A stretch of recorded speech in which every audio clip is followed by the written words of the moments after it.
Last time మీకు చూపించారు కదా సపోటా చెట్లు. సో ఈసారి మేము కోస్తున్నాం కాయలు. చూడండి మా మమ్మీ ఎక్కి వస్తుంది. ఇవన్నీ కోసాము మేము. చూడండి ఈ వైట్ది మనం కొయ్యగానే పాలు వస్తుంది. ఇది మాత్రం మన చేతికి అయితే ఫుల్ గమ్లాగా అయిపోతుంది. సో దాన్ని పట్టుకోకూడదు, వాష్ చేసుకొని తర్వాత తినాలి. ఇవన్నీ కోసాము. ఇంకా మమ్మీ కోస్తుంది చూడండి. ఆ చెట్లో కొంచెం కోసేసినాక ఈ చెట్లో కూడా కోస్తాము. చూడండి మా మమ్మీ కోస్తుంటే నేను బకెట్లో పట్టుకుంటున్నాను. చూసారుగా, చూడండి ఎంత పెద్ద పెద్దగా ఉన్నాయో.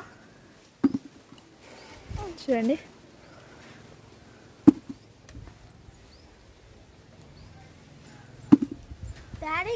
చూడండి.